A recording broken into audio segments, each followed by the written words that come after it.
அனைவருக்கும் வணக்கம்.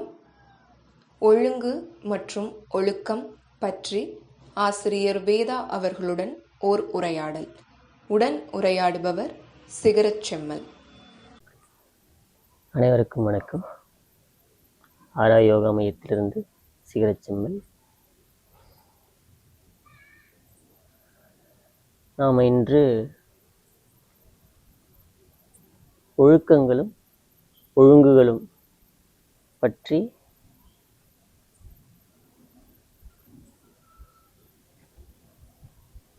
இறையியலாளர் வேதா ஐயா அவர்களிடம் சில ஐயப்பாடை கேட்க வந்துள்ளோம். அது எனக்கும் ஐயப்பாடுதான் உள்ளது. அது மக்களுக்கு எல்லோருக்கும் இருக்கும் என்று நினைக்கிறேன். ஆகையால் அந்த ஐயப்பாடை நானும் தெளிவு பெற வேண்டும், மக்கள் எல்லோரும் தெளிவு பெற வேண்டும் என்ற எண்ணத்தில் நம் ஐயாவை சந்தித்து இந்த உரையாடல் தொடங்கும். தொழுகை ஐயா. வணக்கம் செம்மல் ஐயா, இன்று எனக்கு ஒரு ஐயப்பாடு ஏற்பட்டுள்ளது ஐயா. அந்த ஐயப்பாடை கொஞ்சம் தீர்த்து வைக்க வேண்டும். ஒழுக்கங்களும் ஒழுங்குமுறைகளும், இதற்கு ஒரு விளக்கம் வேணுங்க ஐயா. அதான் இந்த கேள்வி உங்களுக்கு எப்படி வந்திருக்குன்னா, நம்ம அன்னைக்கு அந்த துருவதவம் கடைசி நாள் பேசும்போது அதில் நான் சொல்லியிருந்தேன். அந்த உரையாடலில் பேசினது தான் ஒழுங்குகளும் ஒழுக்கங்களும் அப்படின்றத பற்றி அதில் ஒரு சிறியதாக பேசியிருந்தேன் நான். அதுலேருந்து தான் கேட்குறீங்களா? ஆமாங்க. அதான் ஒழுங்குகள் ஒழுக்கங்கள் அப்படின்னா, இது மேம்போக்கா பார்த்தா ரெண்டும் ஒன்று தானேன்றதான் தோணும். இந்த நம்ம குழுக்கள் அறயோக மையத்தோட குழுக்கள்ல நம்ம எழுத்து வடிவில் ஒரு சில குழுக்களின் துவக்கத்தை பற்றியும், இந்த பல உணவு திட்டம் இந்த மாதிரி குழுக்களுடைய துவக்கத்தில் நம்ம அந்த எழுத்து வடிவில் அந்த அறிவிப்புகளை கொடுக்கும்போது வாழ்வியல் ஒழுங்குகள் அப்படின்னு சொல்கிறோம். வாழ்வியல் ஒழுங்கு, உணவு ஒழுங்கு, உடல் ஒழுங்குகள், மன ஒழுங்குகள் அப்படின்னு சொல்கிறோம். ஒழுங்குகள் சொல்கிறோம், ஒழுக்கங்கள் சொல்லலை. இதுக்கு என்ன வேறுபாடு இருக்கும் அப்படிங்கிறதுல, இந்த ஒழுங்குகள் அப்படின்றது தான் இந்த பேரண்டத்துடைய அசைவுகள், செயல்கள் எல்லாமே ஒழுங்குகளில் இருக்கு. இங்கே எல்லாமே படைக்கப்பட்டது எல்லாமே ஒழுங்குகளில் இருக்கு. அந்த ஒரு ஒழுங்கில் இருப்பதால் தான் இப்போ நம்ம சூரிய குடும்பம் அப்படின்ற ஒரு இது எல்லாருக்கும் தெரியும், படிச்சிருக்காங்க. 9 கோள்கள், சூரியன், இது ஒரு ஒழுங்கில் ஒரு ஈர்ப்பில் இருக்கிறதுனால தான் அந்த ஒழுங்கில் எல்லாமே அந்த பாதையில் இருந்து விலகாமல் ஈர்த்து ஒரு சுழற்சியில் இவ்வளோ உயிரினங்களையும் காத்து அந்த ஒழுங்கில் தான் இறைவன் வழி நடத்துகிறான். அப்படி இது ஒழுங்குகள். இந்த ஒழுங்குகள் பிற உயிர்கள்ட்ட இருக்கா அப்படின்னா, ஒழுங்குகள் இயல்பானவை. ஒரு வார்த்தையில இதை சொல்லலாம், ஒழுங்குகள் என்பது இயல்பில் இருக்கக்கூடியது. ஒழுக்கங்கள்ன்றது ஏற்படுத்தி கொண்ட விதிமுறைகள். அந்த விதிமுறைகள் மாறிக்கிட்டே இருக்கும், விதி மாற்றத்துக்கு உட்பட்டது தான். இப்போ நம்ம கலாச்சார முறைப்படியே சொன்ன கலாச்சாரங்களை பெருசாக நம்ம பேசிகிட்டு இருக்காங்க இல்லையா, இந்த கலாச்சாரம் அந்த கலாச்சாரம் அப்படின்னு. இப்போ இந்த இதில் கலாச்சாரம் முன்னாடி என்ன இருந்தது? இப்போது கணவன் மனைவி, அதில் கணவர் இருந்துட்டா பெண் உடன்கட்டை ஏறணுன்றதெல்லாம் இருந்தது. அதெல்லாம் நம்ம பாடங்களில் படிச்சிருக்கோம். இப்போ அந்த மாதிரி எதாவது செய்ய முடியுமா? அதுதான் ஒழுங்குன்னு அப்போ சொல்லப்பட்டது. அப்போ காவி தரிக்கணும், தலையை மொட்டை அடிச்சுக்கணும், இல்லை வெள்ளை சேலை அணிஞ்சிருக்கணும் அப்படின்றதெல்லாம் இருந்தது. இன்னைக்கு அப்படி இருக்காங்களா? அந்த மாதிரி யாரும் இல்லை இல்லையா? ஆமாம். அப்போ அதுதான் ஒழுக்கம்னு சொல்லப்பட்டது. அதே போல் இப்போ நான் சொல்கிறது ஏற்றுக்க முடியாததாக தான் இருக்கும், ஆனால் அதுதான் உண்மை, இருக்கிறது அதுதான். பிறர் பொருளுக்கு ஆசைப்படுவது தவறு அப்படின்னு நீங்கள் ஒரு ஒழுக்க விதியை கொண்டு வரும்போது தான், ஒரு ஒழுக்க விதியை கொடுக்கும்போது தான் அப்போ பிறர் பொருள்லாம் எடுக்கலாமோன்னே தோணும். அப்போ இதை சொல்லாமே இருந்திருக்கலாம் இல்லையா? பிறர் பொருளை திருடுவது, அப்போ பிறருடைய பொருள் திருட்டு, இதெல்லாம் அது மூலியமாகவே சொல்லப்படுது அப்படி. ஆனால் இன்னைக்கு எவ்வளவோ பாதுகாப்பு, காவல்துறை, அரசியல் சட்டம் எல்லாமே இருக்குது. திருட்டை ஒழிக்க முடிஞ்சுதா? இன்னும் நடந்துக்கிட்டே தானே இருக்குது. இது கல்வி முறையில் வழங்கப்பட்டது தானே இந்த ஒழுக்கம். அதே போல் எல்லாமே சொல்லலாம், நிறைய அது போல் ஒன்று ஒன்றா சொல்லிட்டு போனால் சொல்லிகிட்டே போகலாம். இப்போது திரைப்படங்களில் பார்க்குறோம், திரைப்படம் துவங்கிறதுக்கு முன்னாடி அதில் போடுறாங்க, மது அருந்துதல் உடல்நலத்துக்கு கேடு, புகை, குடித்து விட்டு கார் ஓட்டக்கூடாது, இதெல்லாம் போடுறாங்க. இது தேவையில்லை தான். இது ஒழுக்கங்கள் சொல்லப்பட்டது. அப்போ இன்னைக்கு குடி சும்மாவா இருக்கு? குடிக்கிற கூட்டம் சாதாரண குடிக்காமல் இருக்கிறவங்களோட குடிக்கிறவங்களோட கூட்டம் தான் அதிகம் இன்னைக்கு. இப்படிலாம் சொல்லப்பட்ட ஒழுக்கங்கள் இங்கே எப்படி இருக்கு இல்லையா? இதுதான் சொல்றது. அதாவது ஒழுங்குகள் அப்படிங்கிறதுல எல்லா உயிரினங்களுமே சுதந்திரமா இருக்கு. படைக்கப்பட்ட எல்லா உயிரினங்களுமே சுதந்திரமா இருக்கு. நுண்ணுயிரிலிருந்து பருவுடல் கொண்ட உயிரினங்கள் வரை. மனிதர்களுக்கு மட்டும் ஏன் இவ்வளோ சிக்கலாக இருக்கு? ஒழுக்க விதிகள் இங்கே எல்லாத்துலேயுமே ஒழுக்க விதிகள், சாலை பாதுகாப்பு, அப்போ அதெல்லாம் இருக்கக்கூடாதா அப்படின்ற ஒரு கேள்வி வரும். இல்லை, இப்போ நீங்கள் கேட்டோன்னே அந்த கேள்வி கேட்கான்னு நீங்கள் சொல்லிட்டீங்க. இதெல்லாம் இருக்கக்கூடாதா அப்படின்னா இருக்கு. எது எதுக்கு இருக்கணுன்றது நமக்கு தெரியும் இல்லையா? சாலை பாதுகாப்புன்னு சொல்றக்கூடியவர்கள் கடைபிடிக்க வேண்டியதுன்னா இன்னைக்கு வாகனங்கள் இவ்வளோ நாகரிகம்ன்றதுல இவ்வளோ வாகனங்களும் இதுவும் வணிகங்களும் மிகுதியானதுனால இவ்வளோ இருக்கு. இப்போ அதுக்குண்டான ஒரு பாதுகாப்புக்கு அது சொல்லப்படுது. அது எல்லாத்துலேயும் கொண்டு வந்ததுனால இது ரொம்ப ஆழமாக உள்ளார்ந்து பார்க்க வேண்டிய இதுதான் நான் இப்போ சொல்கிறது. இப்போ அவன் எல்லாத்துக்குமே எதிராக இருந்தாலும் பேசுகிறாருன்றதான் தோணும் நான் சொல்கிறது. ஆனால் இங்கே குற்ற உணர்ச்சிக்கு ஆட்படுறோம் இல்லையா? அதாவது ஒரு இனம், அதாவது ஒரு ஜாதினா அதுக்குன்னு ஒரு ஒழுக்கங்களை வச்சுருக்காங்க, ஒரு மதம்னா அதுக்குன்னு ஒழுக்கங்களை வரையறுத்து வச்சுருக்காங்க. ஒழுக்கம் நான் சொல்கிறது இது எல்லாமே ஒரு நபரால் தானே வடிவமைக்கப்படுது. ஒரு நபரால் தான் இந்த மாதிரியான இதெல்லாம் வடிவமைக்கப்படுது. அப்போ எதுவுமே இல்லாமல் எப்படி வேணால் வாழ்ந்துக்கலாமான்ற கேள்வியும் வரும். ஆமாம், அதாவது விருப்பம் போல வாழணும் அப்படின்னு சொன்னாலும் அப்போ எப்படி வேணால் வாழலாமான்றது அடுத்ததான் உள்ள மனசில் தோணும். இன்னைக்கு அப்படி தான் புரிஞ்சுக்கிறாங்க. இதில் ஒழுங்குகள் அப்படின்றதுல இயல்பாக இப்போ நான் எல்லாத்துக்குமே அந்த உதாரணத்தை சொல்கிறது. இப்போ மலைவாழ் மக்கள் இருக்காங்க, கல்வியே அங்கே என்னன்னு தெரியாது அவங்களுக்கு, நாகரிகம்னா என்னன்னு தெரியாது. நாகரிகம்ன்றது இங்கே ஏற்படுத்தப்பட்ட ஏற்பாடுகள் தானே. அதெல்லாம் எதுவுமே தெரியாமல், நேரம்னா என்னன்னு தெரியாது, கேலண்டர்னா என்னன்னு தெரியாது, கடிகாரம்னா என்னன்னு தெரியாது வாழக்கூடிய அந்த அவர்களும் மனிதர்கள் தானே. ஆமாம், அவர்கள் எவ்வளோ சுதந்திரமாக வாழ்கிறாங்க. அவர்களுக்குன்னு ஒழுக்கங்கள்லாம் கிடையாது, விதிமுறையிலையும் இல்லை. ஆமாம். அதாவது நான் பல வருடங்களுக்கு முன்னாடி என் குடும்பத்தோட அந்தமான் தீவுகளுக்கு போயிருந்தேன். அங்கே சுற்றுப்பயணம்லாம் போகும்போது அந்த காடுகளில் வந்து அந்த இன மக்கள் அங்கே இருப்பாங்க, பார்த்து போகணும் அப்படின்லாம் சொல்கிறாங்க. அங்கே இருப்பாங்க, அவங்களால அச்சுறுத்தல் வரும் அப்படிலாம் எதுவும் இல்லை. அவங்க பாட்டு சும்மா தான் இருக்காங்க. அங்கே நாங்கள் பார்க்க நேர்ந்தது, நான் பார்த்தேன் அது. அப்போது அதில் உள்ள ஒரு நபர் அந்த ஓரமாக நிறுத்திருக்க கார்கிட்ட வராரு. அவர் உள்ளே போய் எல்லாம் பார்க்குறாரு. அங்கே பணம், பர்ஸு, நகை இதெல்லாம் இருக்குது, பணம்லாம் வச்சுருக்காங்க.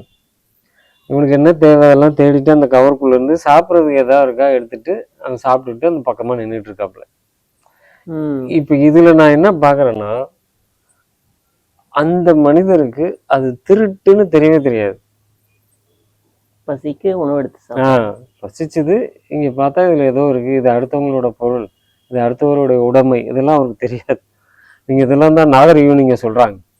இப்போ அவனுக்கு அவனுக்கு குற்ற உணர்வே இல்லையே. ஆமாம், அவனுக்கு குற்ற உணர்வே இருக்காதுல்ல. ஏன்னா அவனுக்கு இப்போ நமக்கு சொன்ன மாதிரி ஒழுக்கங்களை அங்கே சொல்லலை. அவன் பசிக்குது எடுத்து சாப்பிட்றான், ருசியாக இருந்தது சாப்பிட்டுட்டு போட்டுட்டு அவன் பாட்டுக்கு போகிறான். ஏன் அது இப்போ இதே இந்த ஒழுக்கத்தெல்லாம் சொல்லி இங்கே நகரத்தில் வாழ்ந்தவன் அவன் சாப்பிட்ற பொருள் எடுப்பானா பணத்தை எடுப்பானா? பணம் தான் எடுப்பாங்க பணம் தான் இந்த எடுப்பாங்க. காலத்துல. ஆமாம், அவன் வந்து அதை எடுக்கலையே, அங்கே தான் இருக்கு. அப்போது இது இன்று உள்ள கல்வி முறையால் இந்த முற்போக்கு சிந்தனைவாதிகள்னு சொல்லிட்டு இருப்பாங்க இல்லையா, இவங்களெல்லாம் வடிவமைக்கப்பட்டதான இந்த ஒழுக்கங்கள் எல்லாமே. இப்படி கொண்டு வந்ததுனால மனிதர்கள் இயல்புல இருந்து எவ்வளவு விலகி போயிட்டாங்க. தனக்குள்ளேயே குற்ற உணர்ச்சி வருது. ஒருவனுக்கு ஒருத்தி கணவரே கண்கண்ட தெய்வம் அப்படிலாம் சொல்லப்பட்ட கலாச்சாரம் இதிலெல்லாம் சொல்லப்பட்டது தான். இன்னைக்கு எவ்வளோ விவாகரத்துகள் நடக்குது, எண்ணில் அடங்காமல் நடக்குது. எவ்வளோ நீதிமன்றங்களில் பார்க்குறோம், கூட்டம் அலமோதுது. அதே போல் செய்தியிலையும் இதுலேயும் பார்க்குறோம், கள்ள தொடர்பு உறவுகள் இப்படிலாம் இருக்குது. அப்போ நீங்கள் திருமணம்னு ஒரு ஒழுங்கத்தை கொண்டு வந்தீங்க, அது மீறாத யாராவது ஒரு நபர் இருக்கிறாங்களா? இருக்கலாம். அப்படி இருக்கிறவங்க நல்லவங்க, அவர் ராமர் அப்படிலாம் சொல்லிப்பாங்க இல்லையா? திருமணம்னு ஒரு ஒழுங்கு வேண்டாமா, வேண்டான்னு சொல்றீங்களா? எப்படி திருமணம் என்ற அந்த ஒழுங்கு முறைகள் வேண்டாம்? அது ஒழுங்கு இல்லை, ஒழுக்கம். ஓ, திருமணம் என்ற அது ஒழுக்க விதிமுறைகள். ஆமா, ஒழுக்கம் தானே அது. திருமணம் பண்ணணுன்றது ஒரு ஒழுக்கம். வயசாச்சுன்னா கல்யாணம் பண்ணி கொடுக்கணும். நான் தான் ஆரம்பத்திலேயே சொல்லிட்டேன், இது ரொம்ப ஆழமா உள்ள போகக்கூடிய விஷயம். மேம்பாக்க போது இது பெரிய முரணா தான் போகும் இது பேசுறது. இல்லை, அதாவது நம்ம நம்ம நம்ம ஐயப்பாட நம்ம தெளிந்து கொள்ளலாம். அதாவது இது யாரும் ஏத்துக்க மாட்டாங்க, மறுப்பாங்க. மறுக்கிறாங்களோ இல்லையோ அதை பத்தி எனக்கு கவலை இல்லை. ஆமா, இது இப்ப நானும் திருமணம் பண்ணி தான் வாழ்றேன், அதுவும் இருக்குல்ல. அதை எப்படி புரிஞ்சுக்கிறோம் அப்படிங்கிறதுதான், அதனுடைய புரிதல் இருக்கணும். இது ஒரு குடும்ப கட்டமைப்புக்கான உறவுகள் கட்டமைக்கப்பட்டிருக்கு. எத்தனையோ உறவு முறைகளை நம்ம வச்சிருக்கோம், அது இன்பமா தான் இருக்கு, என்னன்னு சொல்ல. இப்ப மருத்துவம் இதெல்லாம் தேவையில்லாதது, இது சரியில்லை அப்படின்ற வாதம் இப்ப நம்ம பேசல. அந்த ஒழுக்கம் அப்படின்ற ஒண்ணுக்குள்ள வந்ததுனால அப்ப வராம இருக்கணுமான்னு இல்லை. அப்ப என்னதாங்க சொல்ல வரீங்கன்ற மாதிரி இருக்கும். புரிஞ்சுக்கிறது தான், புரிதலுக்கு தான் சொல்றேன். ஒரு புரிதலோட இருக்கும்போது இப்ப நான் திருமணமே ஒழுக்கம் அப்படின்னு சொல்றேன், அது ஒழுங்கு இல்லை, அது ஒழுக்கம் அப்படின்னு. அப்ப நானும் இப்ப இதை பேசுற நானே திருமணம், எனக்கு பிள்ளைகள் இருக்காங்க, எல்லாம் இருக்காங்க, நீங்களும் இருக்கீங்க, எல்லாருமே இருக்கோம், நம்ம கூட பயணிக்கிறவங்க எல்லாருமே இருக்காங்க. நம்ம குடும்ப உறவுகள் தான் சொல்லி நம்ம எல்லாரும் பேசுறோம், எல்லாம் பண்றோம். ஆமா, அது ஒரு அழகான கட்டமைப்பு தான், குடும்ப கட்டமைப்புகள் எல்லாமே இருக்கு. அதுக்குள்ள ஒரு பிணைப்பு சங்கிலியா போட்டு இழுத்துட்டு இருக்கோம்ல, பாசம் அப்படிலாம் நிறைய வச்சு ஒரு ரெண்டு பக்கமும் சங்கிலியில கட்டிட்டு இழுத்துட்டு இருக்கிறோம். இப்போ நான் பொதுவாக நம்ம கேட்குற கேள்வி என்ன, திருமணம் முடிந்து ஆணும் பெண்ணும் சார்ந்து வாழணுமா சேர்ந்து வாழணுமான்றது தான் கேள்வி.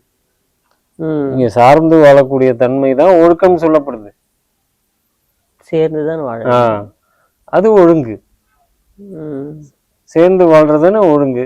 ஆமா, ஒரு ஆண் பறவையும் பெண் பறவையும் சேர்ந்து இணைந்து கூடு கட்டி குஞ்சு பொறித்து வாழ்ந்தன, வாழ்ந்து விட்டு பறந்தன, அதானே? ஆமா, அது சேர்ந்து தானே வாழுது, ஆமா, சார்ந்து வாழலையே. இல்லை, ஆமா. இப்போ நீங்க அந்த ஒழுக்கம்னு கொண்டு வந்ததுனால இங்க சார்புத்தன்மை தான், அது அடக்குமுறை வருது, ஆளுமை வருது, இல்லை ஒரு நபரோட உரிமையை பறித்தல், உரிமையில தலையிடுறது எல்லாமே நடக்குது. அங்க முரண்பாடுகள் எவ்வளோ அதிகமா இருக்கு. ஆமா, இது அழகா ஒரு நல்ல பிணைப்பு. சரி, ஒரு ஆணும் பெண்ணும் அது இயற்கையோட விதியே, ஒரு ஆண்பாலும் பெண்பாலும் சேர்ந்து இணைந்து மோதி பல்கி பெருகி, அணுக்களே மோதி இணைந்து பல்கி பெருகி தான் வருது. அதோட கட்டமைப்புல இருக்கிற எல்லா உயிர்களுமே அதான். பறவைகள், விலங்கினங்கள், ஊர்வன, பரப்பின எல்லாமே ஒரு ஆணும் பெண்பாலும் இணைந்து இனப்பெருக்கத்தை பண்ணி வருது. அது ஒழுங்கு. அது ஒழுக்கமா? ஒழுங்கு. ஒழுங்கு. நீங்கள் இது அதே மாதிரி தானே வாழ்ந்தோம். ஆமாம். ஆணும் பெண்ணும் அப்படி தானே வாழ்ந்தாங்க. திருமண சடங்குகள் இந்த மாதிரியான செயல்முறைகள் எல்லாம் இன்னைக்கு எவ்வளோ சேட்டை, அதில் எத்தனை லட்சங்கள் செலவாகுது. அதுலேயும் ஒரு ஒழுக்கம் அப்படின்றது என்னென்னவோ சடங்கு முறைகள்லாம் வேற இருக்குல்ல, அதை மீறி தான் அதுக்கு பெரிய குற்றம். அதனால தான் உனக்கு இந்த குடும்பம் விலங்கலைன்னு வேற பேச்சு. அதுக்கப்புறம் பிள்ளைகளை வளர்க்குறது ஒழுக்கமாக வளர்க்கணும் அப்படின்னு. அந்த ஒழுக்கமாக வளர்கிற பிள்ளைங்களாம் நீங்கள் ஒரு வரையறையை வச்சு நம்ம வளர்க்குறோம் அப்படின்னு ஒரு கட்டமைப்பு இங்கே இருக்குல்ல, சமுதாய கட்டமைப்பு. அதில் வரும்போது அந்த பிள்ளைங்களை படுத்துகிற பாடு, மன அழுத்தத்துக்குலாம் உள்ளாக. ஆமாம், அது அந்த அவங்களாம் முடிவெடுக்கிற நிலை வரைக்கும் அவங்க பொறுத்துக்கிட்டு இருக்காங்க. அதுக்கப்புறம் அந்த வாலிப வயது வந்த பிறகு பெற்றோர்கள்லாம் எதிரிகளாக தானே மாறுறாங்க. அப்படி இல்லாமல் ஒழுக்கத்தில் இருக்கக்கூடிய பெற்றோர்களும் எவ்வளோ பேர் இருக்காங்க. இது புரிந்த நாம் எப்படி இருக்கும்? நம்மளோட இருக்கிற பிள்ளைங்களை நம்ம அடிக்கடி சொல்றது, நம்ம இதில் பிள்ளைகளோட வாழ்கிறோம், மற்றவங்களாம் வளர்க்குறாங்க. ஆமாம் ஆமாம். அப்போ அந்த வாழும்போது இருக்கக்கூடிய ஒரு உரிமை, அதோட இதுவே அது வார்த்தையே படுத்த முடியாது, அவ்வளோ அழகாக இருக்கும் அது. நான் என் பிள்ளைங்களோட அப்படி தான் இருக்கேன். அப்படிதான் எல்லாரும் இருக்கணுன்றதான் நம்ம எல்லாத்தையுமே இதை பற்றி பேசுகிறோம், சொல்கிறோம் எல்லாமே. அது ரொம்ப வருஷமா இது புறையோடி போய் நம்மள்டே பதிஞ்சதுனால அதுதான் சரி, அதுதான் இயல்புனே இந்த மனித கூட்டம் நம்பி அதிலே வாழ்ந்துட்டு இருக்காங்க, அதிலே உழந்துட்டு இருக்காங்க. சொல்றது புரியுதுங்களா? புரியுது. அதுல இருந்து கொஞ்சம் மாத்தி யோசிச்சாவே இல்லை தப்பு சொல்றாங்கல்ல, பெரியவங்களாம் சொல்லியிருக்காங்க, முன்னோர்கள் சொல்லியிருக்காங்க, இப்படின்றதுலேயே இங்கே போதில்லை. நீ அப்போ உன் வாழ்க்கையை எப்படி வாழப்போற? நீயும் ஒரு தனித்தன்மையோட படைக்கப்பட்டாய், உனக்கும் சிந்தனைகள் வழங்கப்பட்டது, உன்னிலிருந்து உனக்கு உணர்த்தப்படும் கூடிய உணர்த்தல நீ வாழும்போது நீ ஒழுங்குல தான் இருப்ப. அது முழு சுதந்திரத்தோட இருப்ப. இங்க ஒழுங்குகள் என்பது சுதந்திரத்தன்மை, ஒழுக்கம் என்பது அடிமைத்தனம். அது சிக்கிறது தான். அப்போ ஒரு மக்கள் கூட்டத்தை அடிமைத்தனம் பண்றதுக்காக ஏற்படுத்தப்பட்டதுதான் ஒழுக்கம் அப்படின்னு. அதேதான், வேற ஒண்ணுமே இல்லை. அதான் அப்ப இறைவனாக உருவாக்கப்பட்ட அந்த இயல்பு தன்மை தான் ஒழுங்கு. ஆமா. இப்போ இந்த கிருமி தொற்று வந்தது இல்லையா, கொரோனான்றது ஒண்ணு. அப்போ எல்லாருமே தடுப்பூசிகள் போடணும்னு கட்டாயப்படுத்தினது இல்லையா? ஆமா. இது ஒழுக்கமா பாதுகாப்பு அப்படின்னு தான் சொல்ல போடப்பட்டது. இந்த ஒழுக்கத்துலதான் பாதுகாப்பும் வரும் உள்ள. அதோடைய குட்டிகள் தான் இது எல்லாமே. அந்த மாதிரி நிறைய இருக்கு அதோட குட்டிகள், ஒழுக்கம் அப்படின்றதுக்குள்ள. அப்போ அதை மீற முடியாத நிலைக்கு ஆளாக்கப்பட்டோம்ல.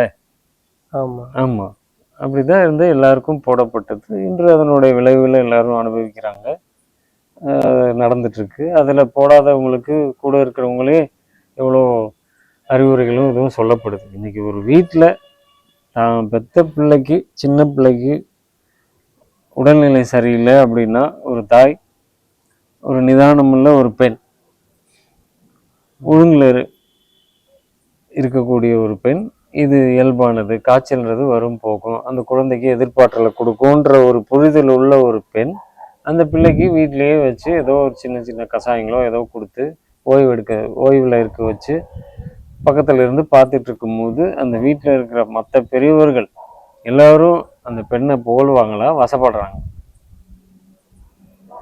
எவ்வளோ திட்டுகள் கிடைக்குது. நீங்களாம் ஒரு அம்மாவான்ற கேள்வி கூட வரும். பிள்ளைக்கு உடம்பு சரியில்லை, டாக்டர்கிட்ட கூப்பிட்டு போகாம இப்படி வச்சிருக்கியே அப்படின்றது தான். இது ஒழுக்கத்துல தானே வருது. இப்போ ஒரு பள்ளியில நான் போயிருக்கேன், முன்னாடி பயிற்சிகளுக்கெல்லாம் இந்த யோக பயிற்சிகள் பண்ணும்போது ஒரு மேடையில் நின்று பேசும்போது எல்லாருக்கிட்டையும் இப்போ அந்த மேடையிலேருந்து கேட்குறோன்னு வைங்க, ஒரு பள்ளியிலே போய் பேசுகிறோம்னா அங்கே பிள்ளைகளோட இருக்கும்போது காய்ச்சல் வந்தால் என்ன செய்யணும் அப்படின்னு ஒரு கேள்வி நான் பொதுவாக ஒலிபெருக்கியில் கேட்குறேன்னு வச்சுக்கோங்க. எல்லா பிள்ளைங்களும் என்ன சொல்லுவாங்க? உங்களுக்கு தான் தெரியும், சொல்லுங்க. எல்லாருக்கும் தெரியும். மருத்துவமனைக்கு போகணும் அப்படின்னு சொல்லுவாங்க. டாக்டர்கிட்ட போகணும், ஊசி போட்டுக்கணும், இதுதானே. இது ஒழுக்கமா நீங்க சொல்லி கொடுத்த ஒழுக்கம் தானே. காய்ச்சல் என்பது இயல்பு, உடலை வெளிப்படுத்துவது. இது ஒழுக்கத்துல தானே சொல்லி கொடுத்தீங்க. அது போய் போட்டு வந்தோடனே திரும்ப திரும்ப அது வருது போகுது, நலமாகுதா, குணமடையுதா அப்படின்னா இல்லை, அது அந்த நேரத்துக்கு இதுவாகுது. அதை பற்றியான புரிதலை கொடுக்கறது பேர் தானே ஒழுங்கு. ஆமாம். உடல் ஒழுங்கை பற்றி அந்த பிள்ளைக்கு சொல்லி கொடுக்கணும். இது கல்வி சொல்லி கொடுக்குதா? இல்லை. இல்லை. பெற்றோருக்கு தெரியுதா? அவங்களுக்கே அவங்க உடலை பற்றியான ஒழுங்குகள் தெரியாது. ஆமாம், அது தெரியவே தெரியாது. அப்போ தெரிஞ்சாதானே அதை சொல்ல முடியும். அவங்களே அந்த ஒழுங்கில் இல்லை என்னும்போது அந்த பிள்ளைங்களுக்கு ஒழுக்கத்தை மட்டும் கூட கூடையா சொல்லி கொடுப்பாங்க. இதனாலதான் இந்த குற்ற உணர்ச்சி ஏற்படுது. ஆமா, குற்ற உணர்ச்சி வரும். அந்த ஒழுக்க விதியை நம்ம உன்னால கடைபிடிக்க முடியலையே அப்படின்ற குற்ற உணர்ச்சிக்கு ஆளாக்குறாங்க. வாழ்க்கை முழுவதும் குற்ற உணர்ச்சி தான். சாகும் வரைக்கும் அந்த ஒரு பிள்ளைய வளர்ந்து அது வாலிப வயதுக்கு வந்து அவன் மனசுக்கு விரும்பியபடி அவன் அந்த கல்லூரி பருவத்தில் வாழும்போது புகைப்பழக்கங்கள் ஏற்படலாம், இல்லை மது பழக்கங்கள் வரலாம். மன மகிழ்ச்சிக்காக அதெல்லாம் ஈடுபடும் போது அதுவும் ஒழுக்கத்தில் வருது. ஆனால் அதில் செயல்படுறாங்க தானே. எல்லாமே அனுபவித்து வெளியில் வரக்கூடிய விஷயங்கள் தான். எல்லாருமே அதை பண்ணுறோம். இன்னும் சொல்லப்போனால் ஆண் பிள்ளைகளுக்கு இந்த காம வேட்கைகள் அதிகமாகும்போது அவங்க அந்த சுய இன்பம் அப்படிங்கிறத எல்லாருமே தான் இருப்பாங்க. இங்கே இந்த காமமே தவறாகவும் அது ஒழுக்கக்கேடாகவுமே தானே இங்கே சொல்லப்பட்டிருக்கு. அப்போ அந்த வேட்கை தணியணும்னா அந்த சுய இன்பம்ன்றது எல்லா பிள்ளைகளும் செய்யக்கூடியது தான். இதை உணர்ந்த, இதை சாதாரணமாக எடுத்து இது ஒரு ஒழுங்கு, உயிர்களுக்கு உண்டான இயல்பான வேட்கை, இதை தணிப்பதற்கு இந்த செயலில் ஈடுபடுவாங்கன்றதை புரிந்த ஒரு தந்தை தன்னோட மகன்கிட்ட இதை பேசலாம்ல, இதை பேசணும்.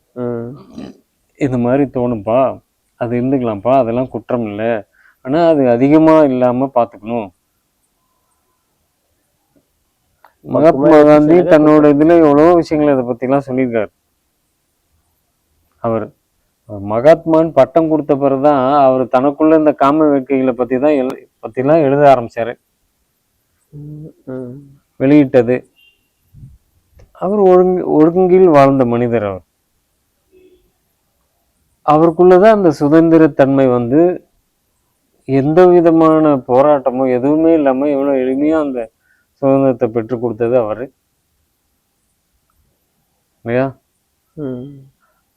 ஆனா அதுலயும் ஒண்ணு இருக்கு, உண்மையை பேசணும்ன்ற ஒண்ணுல அவரு ஒரு இதை சொல்லியிருப்பார். அது நேர்மை உண்மைன்றதெல்லாம் இயல்புல உள்ளதுதான். ஆமா. அப்போ இந்த பால் உணர்ச்சி மேம்படும் போது இந்த பிள்ளைகள் செய்யக்கூடிய பழக்கத்தை நம்ம பெற்றோர்களும் கலந்து பேசி, அப்போ அது எவ்வளவு பெரிய நட்பு ரீதியான ஒரு உறவு.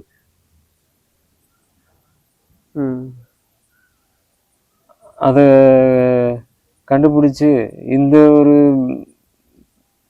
அறிவே இல்லாத ஒரு தந்தை பையன் செய்கிற செயலை பார்த்து அவனை போட்டு அடிச்சு இந்த வயசுலயே இந்த வேலையெல்லாம் பண்றியான்னு பண்றது அது சரியா இல்லைல்ல. அப்போ அந்த புரிதலோட, ஏன்னா இவரும் அந்த வயசை கலந்துருப்பாரு, இவரும் ஒழுங்கில் இருந்திருந்தா இது தெரிஞ்சிருக்கும், ஒழுக்கத்தில் இருந்தா இதுவும் இன்னொரு ஒழுக்கத்தை தான் அங்க திணிக்கும். அப்படி அப்போ அந்த பிள்ளைகளை கையாளக்கூடிய அந்த வயதில் அவர்களா முடிவெடுக்கக்கூடிய செயல்கள் நிறைய சுயமா முடிவெடுப்பாங்க. அந்த முடிவை இது சரியா தவறான்ற ஒரு புரிதலுக்கு தன்னோட நண்பர்களை தாண்டி கொஞ்சம் அனுபவம் வாய்ந்தவங்கள்ட்ட கேட்கணும் போது அது ஒரு பெற்றோரா இருந்தா அது எவ்வளவு பெரிய வரம் இல்லை. சொல்றதுக்கே அங்க போய் அங்க போய் பேச முடியுமா அப்படின்ற நிலையில இருந்தா அது பாவம் அவர்களுக்கு. அப்படி அப்போ இதுல இருந்தே நீங்க புரிஞ்சுக்கலாம், ஒழுக்கம் அப்படின்றது நம்ம ஒரு ஆளுமைப்படுத்துறதுக்கும் ஒரு இதுக்குள்ள கட்டுக்குள்ள வைப்பதற்குமாக நிறைய ஒழுக்கங்களை இங்கே தோற்றுவிக்கப்படுது. அதே மாதிரி தான் நம்பிக்கைகளும் இதுக்கு சமமானது. நம்பிக்கைகள் எவ்வளவு நம்பிக்கைகளை வச்சிருக்கோம், கூடையா வச்சிருக்கோமே. மதம் சார்ந்த, இனம் சார்ந்த எவ்வளவோ நம்பிக்கைகள். அது இல்லாமல் புதுசாக நம்மளும் கண்டுபிடிப்போம். இந்த நம்பிக்கைகள்லாம் பின்னாடியும் நீங்கள் நிம்மதியாக வாழ்றீங்களான்னா இல்லையே, சந்தேகத்தோடையெல்லாம் வாழ்கிறாங்க. நம்பிக்கைனாவே அடுத்தது அதுதான். அப்போ ஒழுக்கம்னு ஒன்று கொண்டு வந்தீங்கன்னா ஒழுக்க மீறலும் கண்டிப்பாக இருக்கும். ஒழுங்குக்கு எதிர்பார்த்தம் இல்லவே இல்லையே. ஒழுங்கீனம் அப்படின்னு ஒன்று இல்லை படைப்பில். படைப்பு எல்லாத்தையும் மிக சரியாகவும் நேர்த்தியாகவும் தான் படைக்குது, தனித்தன்மையோட. ஒன்று போல இன்னொன்று படைக்கவே படைக்காது. அது ஒரு மணல் துகள் கூட ஒரு துகள் போல இன்னொரு துகள் இருக்காது.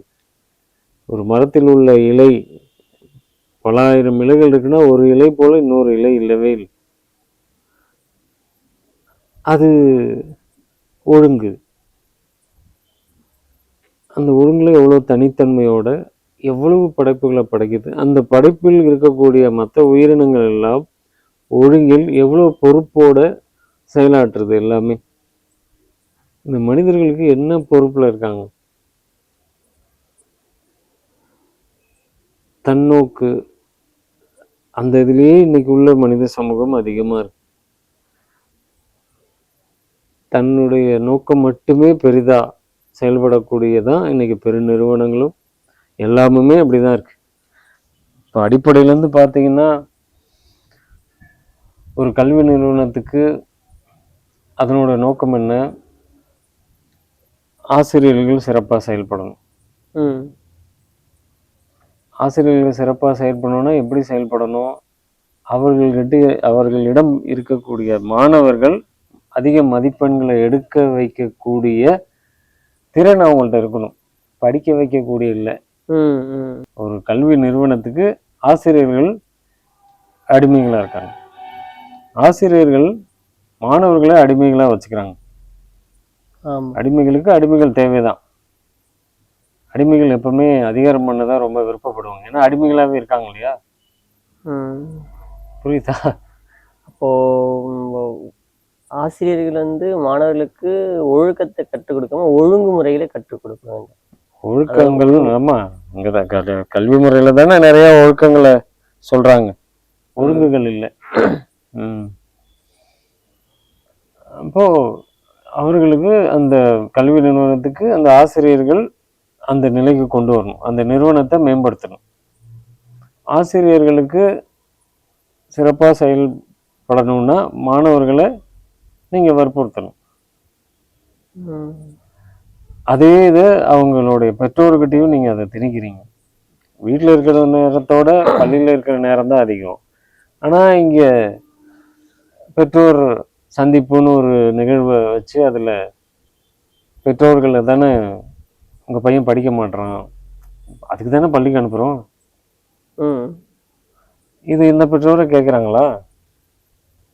அதுக்குதான் உனக்கு மாதம் அந்த தொகையை கொடுத்து உங்ககிட்ட தான் அனுப்புகிறோம், நீங்கள் எங்கிட்ட வந்து அவன் படிக்க மாட்டான்னா அதுக்கு தான் உங்கள்கிட்ட சேர்த்தது அப்படின்ற கேள்வியை கேட்கணும்ல. இருக்கிறது சொற்ப நேரம் தான். வீட்டில் தூங்கி எழுந்திரிச்ச உடனே குளிச்சு கிளம்பி பள்ளிக்கு, திரும்ப மாலை வந்தோடனே அடுத்தது மற்ற படிப்புகளையும் கொடுத்து அந்த பிள்ளை எப்படா தூங்குவோன்னு வந்து படுப்பாங்க. விளையாட்டுக்கும் அனுப்புறது இல்லை. இப்படி தானே இருக்கு இன்னைக்குள்ள கல்வி முறை. இதில் பெற்றோர்கள் சந்திப்பில் கூட்டிகிட்டு வந்து வீட்லையாவது படிக்க வைங்கன்னா இப்போ பிறந்ததே படிக்கிறதுக்கு மட்டுமா? அந்த சிறகுகள்லாம் எங்கே? அந்த பிள்ளைகளோட சிறகுகள் விரிக்கவே இல்லையே. இனிமையா வாழணும். பெற்றோர்களும் அதுக்கு அடிமைகளா தன் பிள்ளை மதிப்பெண் எடுக்கிற கலையை தான் அங்கே சொல்லி கொடுக்குறாங்க. அது கல்வியா? அதில் ஏதாவது ஞானம் இருக்கா? தன் உடலை பற்றியான புரிதலே இல்லாத ஒரு கல்வி. தன்னோட உடலையே புரிஞ்சிக்க முடியாது கடைசி வரை. இப்படியே புறையோடி போய் இந்த மனித கூட்டம் இவ்வளோ நாள் வந்துருச்சு. இதுக்கப்புறம் இதோ இப்போ நடந்துட்டு இருக்கு இல்லையா? திருமணம் முடிந்தவொடனே குழந்தை பெற்றுக்கணுன்றது ஒரு ஒழுக்கம். அது இப்போ கிடைக்க மாட்டேங்குது. அதுக்கு மருத்துவம், அந்த மருத்துவத்தின் மூலியமாக ஏதோ ஒரு 10 பேர் போனால் ஒருத்தரோ 2 பேருக்கோ சாத்தியமாகுது. அதுக்கும் எவ்வளவோ மருந்துகள் மருத்துவங்கள் கொடுக்கப்படுது. அதன் பிறகு அந்த பிறக்கிற பிள்ளை அது வளர்ந்து அது இன்னொரு பிள்ளைய பெற்றுக்குமான்றது இன்னும் கேள்விக்குறியாக இருக்குது. அது இப்போ தெரியாது. இப்போ தானே எல்லாமே அந்த மாதிரி பிறந்துட்டு வருது. இவங்கெல்லாம் வளர்ந்து அந்த ஒரு ஜென்ரேஷன் சொல்கிறாங்க இல்லையா, அப்போ வரும்போது தான் தெரியும். அந்த மாதிரி பிறந்த பிள்ளைங்களுக்கு காம வேட்கையாவது இருக்குமா இல்லையானும் தெரியல.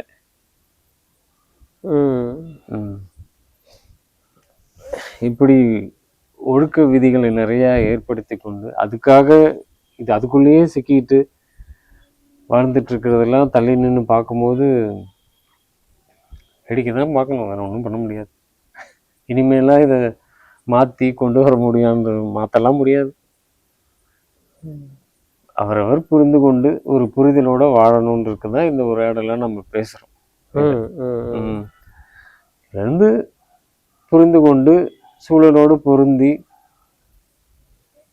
ஒழுங்குனா எது ஒழுக்கம்னா எதுன்ற புரிதலோடு வாழும்போது அந்த குற்ற உணர்ச்சிக்கு ஆளாக மாட்டோம், மன அழுத்தத்துக்கும் ஆளாக மாட்டோம்.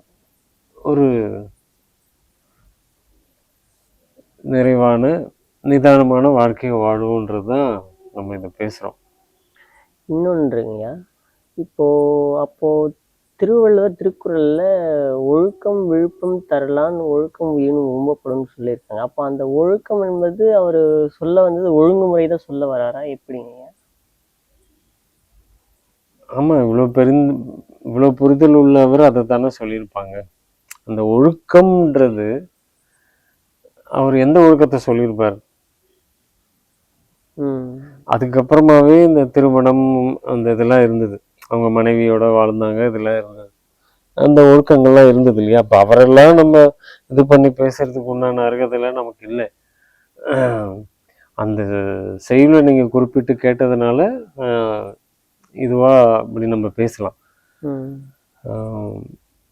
அந்த ஒழுக்கம் அந்த செயல் தானே. ஆமா, அதாவது திருக்குறள் ஒழுக்கம் விழுப்பம் தரலான் ஒழுக்கம் உயிரினும் ஓம்பப்படும் அப்படின்றது. அதாவது அந்த நேர்மை அப்படிங்கறத தான் அவங்க சொல்ல வந்திருப்பாங்க.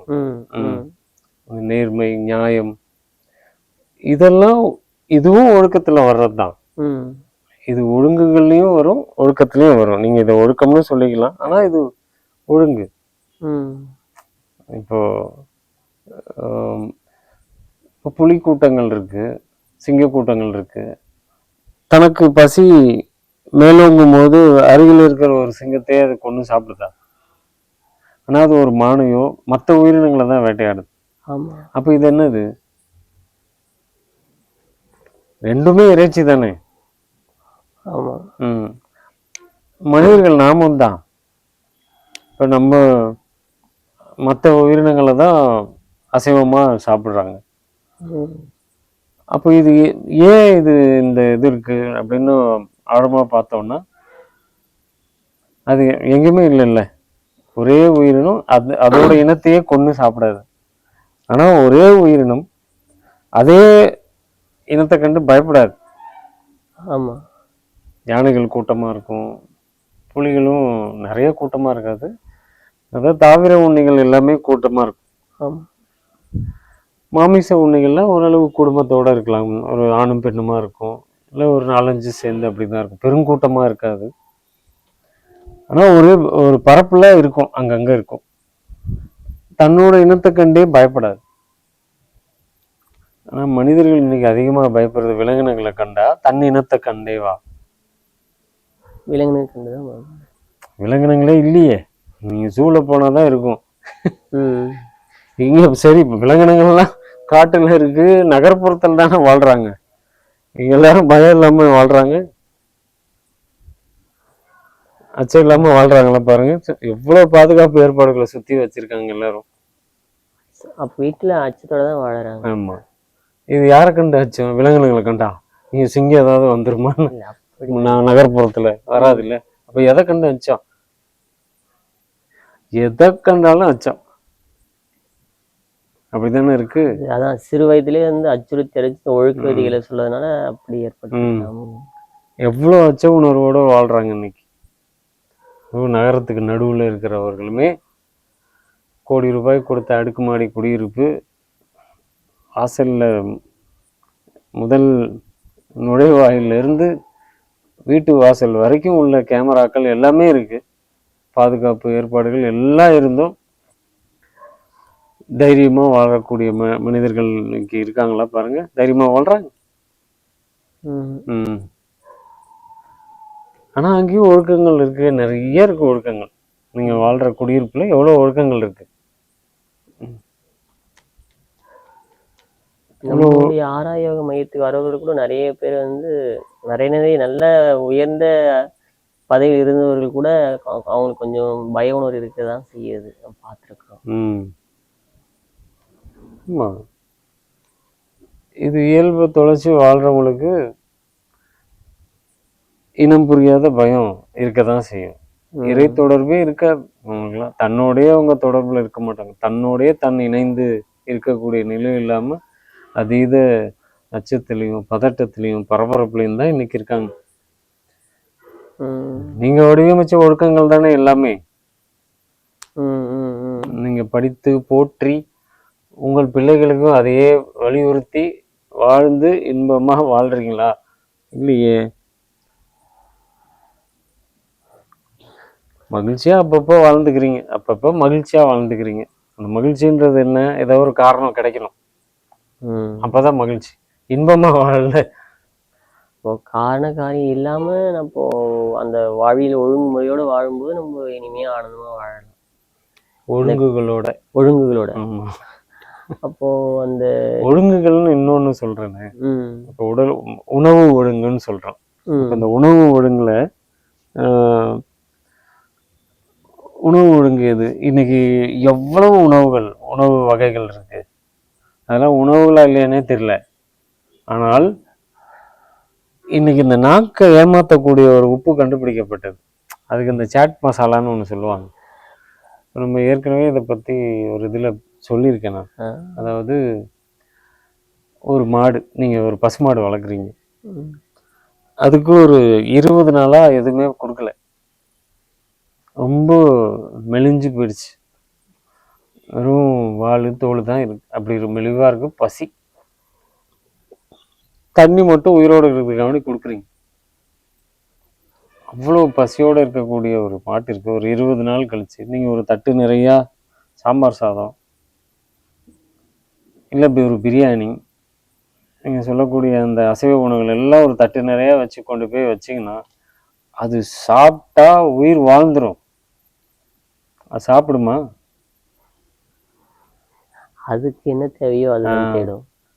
இது ஒழுங்கு தானே.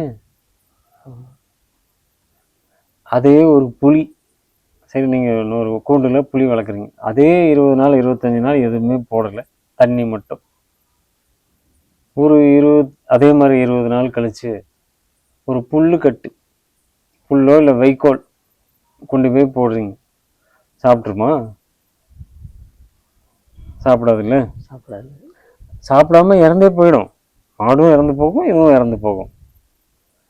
அப்போ எது தனக்கான உணவுன்றது எல்லா உயிர்களுக்கும் தெரியுது இல்லை.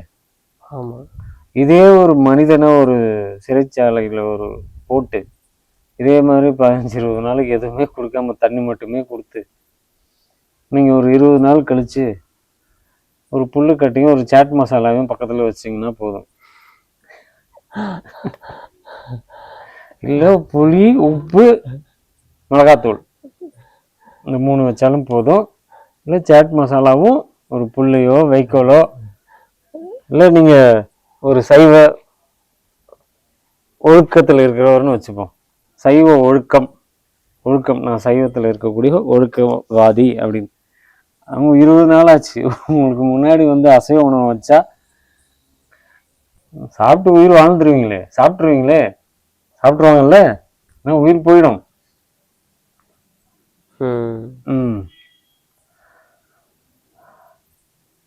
அப்படி இந்த உணவு ஒழுங்குன்றது அதான். பொருந்தும் உணவு, பொருந்தா உணவுன்றது இருக்கு.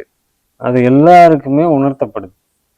அதை விட்டுட்டு இப்போ நம்ம மையத்துக்கும் மருத்துவத்துக்கும் வரவங்கள இன்னைக்கு அதிகமாக வரக்கூடியது ஃபேட்டி லிவர், கல்லீரல் வீக்கம் அதிகமாக வராங்க.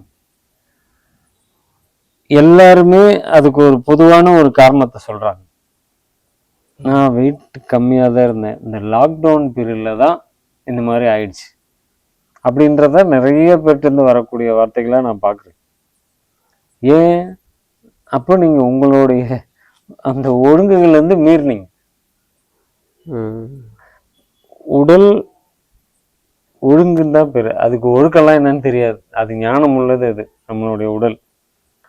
அப்போ அதுக்கு நீங்கள் பசிக்காமே கொடுத்துக்கிட்டே இருந்தீங்க, என்னென்ன இருக்கிறதோ பொறிச்சு சாப்பிட்டீங்க. எல்லாம் பண்ணும்போது அது தன்னுடைய பாதிப்புகளை வெளிப்படுத்துது. அப்போ அந்த ஒழுங்குலேருந்து தானே மீறினாங்க இல்லையா? ஆமாம். அதே போல் உடல் ஒழுங்கு அப்படின்னும் போது அந்த உடலுக்கு இயக்கம் இருக்கணும். உணவு உடலுக்கானது, உடல் உழைப்புக்கானது. அந்த உழைப்பே இன்னைக்கு இல்லையே. இன்னைக்கு உழைப்பு மிக மிக குறைவில்லை. விரல்கள் தான் அதிகமாக வேலை செய்யுது இன்னைக்கு உள்ள வாழ்வியல் முறைகளில். எல்லாமே கருவிகள் மூலிமா தான் இருக்குது, வாகனங்கள் மிகுதி எல்லாமே. அப்போ அந்த உழைப்புக்கு ஏற்ற ஏதாவது செய்கிறோமானா அதுவும் செய்யணும். இது எல்லாத்தையும் கெடுத்துட்டு தீர்வை கொண்டு போய் மருத்துவத்திலையும் மருத்துவமனையிலையும் மருந்துகளையும் தேடினா எப்படி கிடைக்கும்? அங்கே உங்களுக்கு நோயாளின்ற பட்டம் தான் கிடைக்கும். அதுக்கு ஒரு பேர் வைக்கப்பட்டு உங்களுக்கு அதை தூக்கி சுமக்க வேண்டியதான் நீங்கள். அதுலேயும் இன்னும் பெருமை வேற, அதை சொல்லிட்டு அலையிறது. இது வேற, இதுவும் ஒழுக்கம். இது இவங்கெல்லாம் கூடி பேசிப்பாங்க. எது? ஒரு 45 வயசு மேலே முழு உடல் பரிசோதனை செய்கிறது ஒழுக்கம். சர்க்கரை வந்துட்டா மாத்திரைகளை போடுறது ஒழுக்கம். நீங்கள் இந்த ஒழுக்கத்திலேயே இருங்க. இருந்து என்ன உடலும் குணமாக மாட்டேங்குது. அதுக்கு வேற ஒரு மறைமொழி மாதிரி ஒன்று சொல்லி, இதெல்லாம் குணப்படுத்த முடியாது, வாழ்நாள் முழுவதும் மருந்து தான். அப்படியா படைச்சது இறைவன்? அப்படியா படைச்சான்? ஒவ்வொரு உயிரையும் மருந்துகளோடையும் மருத்துவத்தோடையும் தான் நீ வாழ்நாள் முடியணும் நான் படைச்சிருக்கு இல்லை. இவ்வளோ ஒழுக்கங்களை கற்றுக்கொண்ட நீங்கள் உங்க உடலையே நீங்க சரி பண்ணிக்க முடியலையே. எளிமையா வாழ்ந்தாங்களே நம்ம முன்னோர்கள், எவ்வளோ எளிமையாக வாழ்ந்தாங்க. எல்லாருக்கும் தெரியும் மருத்துவம். இதுக்கு என்ன டாக்டருக்கு படிக்கணுமா சொன்னால், சின்ன சின்ன வீட்டு மருத்துவம் எவ்வளோ அழகாக வாழ்ந்தாங்க. எத்தனை பிள்ளைகளை பெற்றாங்க. இன்னைக்கு ஒரு பிள்ளைய பெற்றுக்கிறதுக்கு நீங்கள் எத்தனை லட்சம் செலவு பண்ணுறோம். போராட்டமாக அந்த கரு உருவாகிறதே இன்னைக்கு மருத்துவம். கரு உருவாகிட்டா அந்த கருத்தறுத்த பெண் நோயாளி. அப்போ பிரசவம் அது ஒரு பெரிய ஒரு செயல். எப்படி எளிமையாக 10-15 பிள்ளைங்களை வீட்டிலேயே பெற்ற மனித குலத்திலேருந்து வந்த அந்த சந்ததியில் வந்த கூட்டம் தான் நம்மளும். இதெல்லாம் எங்கே போச்சு? ஏன்னா உங்களுடைய ஒழுக்கம், அந்த ஒழுக்கத்தில் தானே எல்லாரும் இருந்தீங்க. எங்கே போச்சு? எல்லாத்தையும் தொலைச்சாச்சு, இயல்பையும் தொலைச்சாச்சு. எப்படி வாழ்றதுன்னு தெரியல, எதை சாப்பிடணும்னு தெரியல. இன்னைக்கு நம்மள்டையே தொலைபேசியில் தொடர்புகள் என்ன கேட்குறாங்க? சளி எனக்கு அதிகமாக இருக்குது, நான் என்ன சாப்பிட்லாம்? காய்ச்சல் இருக்கு, என்ன சாப்பிட்லாம்? சாப்பிட்லாம் தான் எல்லாமே. என்ன சாப்பிட்றதுன்னு தெரியாத ஒரு இனமே மனித இனம் தாங்க. பசிச்சா சாப்பிடணுன்றதே மனித இனத்துக்கு சொல்லிக் கொடுக்கணும், சொல்லிக் கொடுக்க வேண்டியதாக போச்சு. சிறு வயதிலேருந்து அந்த குழந்தைகளுக்கு சொல்லி கொடுக்கணும், பெற்றோர்கள். திணிக்கப்பட்டது. அதாவது வாழாம வளர்க்கப்படுவதால் அப்படின்னு. ஆமாம், கூட வாழாமல் வளர்க்குறேன்ற பேரில் அதிகாரமும் ஆளுமையும் பண்ணி அது அதே மாதிரியான ஒரு டிசைனில் தான் அதுவும் வளரும். அப்புறம் அது பெற்றதையும் அது அப்படி தான் வளர்க்குது. இப்படி தான் பல சந்ததியதாக வந்தாச்சு. இதை மாற்றி அமைக்கணும்னா அது இறை தான் நிகழ்த்தணும். எங்கேயோ கடந்து போயாச்சு. அது இறை நிகழ்த்தும். அது எப்படி நிகழ்த்துன்றதெல்லாம் நம்ம எல்லாத்தையுமே நம்ம புரிஞ்சுக்கிட்டு கொண்டு போக முடியாது. இறையை புரிந்தவர்கள் முழுமையாக புரிஞ்சிக்க முடியுமா? அது வரையறுக்கெல்லாம் ஆட்படாத ஒரு ஆற்றல், ஒரு மாபெரும் சக்தி. அது அதனுடைய பண்பு உணர்வுகளை நமக்குள்ளேருந்து உணர்த்தும் போது அந்த உணர்வுலையாவது அந்த வாழ்க்கையை வாழணும் அப்படிங்கிறது தான். சரிங்களா? நல்லதுங்கய்யா. நன்றிங்க. ஒரு புரிதல் ஏற்பட்டதுங்கய்யா. நம்ம வாழ்வியலில் இந்த ஒழுக்கம் சொல்லி இப்படி தான் வாழணும், அப்படி தான் வாழணும் அந்த விதிமுறை ஏற்படுத்தி கொண்டால், அந்த ஒழுக்கத்தை கடைபிடிக்காத போது நம்மளுக்கு குற்ற உணர்ச்சிக்கு ஆட்பட்டு நம்முடைய மனது புண்பட்டு அது மன அழுத்தத்துக்கு உள்ளாகி அது நோய்வாய்ப்பட்டு நாமும் நிம்மதியாக வாழாமல் மற்றவர்கள் நிம்மதியாக வாழ விடாமல் இருப்பேன். ஆனால் எந்த எதிர்பார்ப்பும் இல்லாமல் நம்ம அந்த ஒழுங்குமுறையில் வாழும் பொழுது நாமளும் நிம்மதியாக வாழலாம், மற்றவங்க நிம்மதியாக வாழலாம் அப்படின்றது அரவணைக்கும் குணம் மேம்படும். அது புரிந்து கொண்டேன். நல்லதுங்க. நன்றிங்கய்யா. நன்றி. எனக்கும் பயனுள்ளதாக இருந்தது, மக்களுக்கும் பயனுள்ளதாக இருக்கும் என்று நினைக்கிறேன். நன்றி.